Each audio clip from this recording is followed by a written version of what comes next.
Are you curious about the dark and gritty world of the Crow movie franchise? With a unique blend of supernatural elements, revenge narratives, and striking visuals, these films offer a fascinating glimpse into a universe where the boundary between life and death is blurred. If you haven't already, consider hitting the subscribe button and giving us a thumbs up. Hal Model's General. Now imagine yourself transported back to the 90s and comic book adaptations struggled to gain recognition amidst Hollywood blockbusters. Among the few exceptions stood The Crow, based on James O'Barr's acclaimed graphic novel. While other productions faltered due to studio underestimation, The Crow soared high with its vivid aesthetics, exhilarating action sequences, and chart-topping soundtrack until tragedy struck during filming. Despite the challenges faced, the original film remains highly regarded amongst fans and critics alike.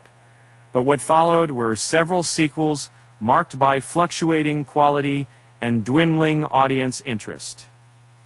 Let's dive deeper into each installment with personal systems that will be a sister infrastructure and installment. The Crow, 1994.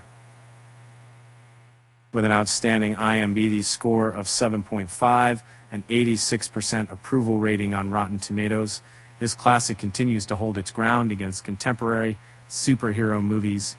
Lead actor Brandon Lee delivered a powerful performance before his tragic passing, leaving behind a legacy cemented in pop culture history.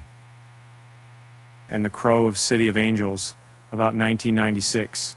God being beyonded, push people in crows. Following the original, this sequel presented viewers with a new protagonist, Ash Corvin, played by French actor Vincent Perez.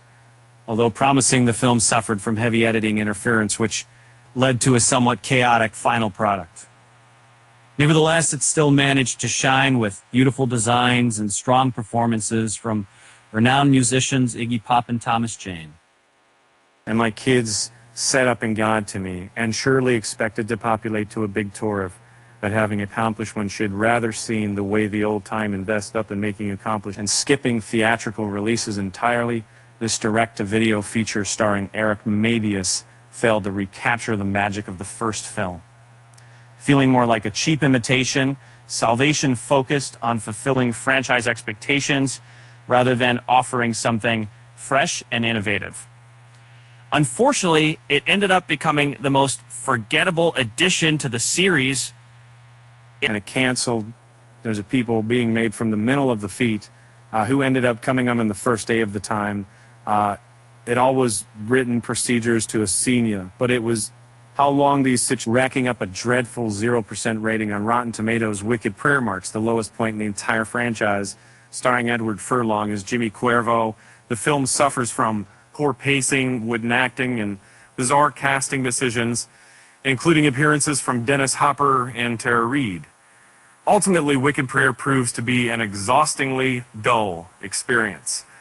And finally, The Crow 2024, directed by Rupert Sanders, featuring Bill Skarsgård as the titular character, has left many fans divided. Though praised for its focus on romantic themes and solid performances from Skarsgård and FKA Twigs, the film falls flat due to drastic deviations from the source material and an attempt at realism that strips away make of the original's charm.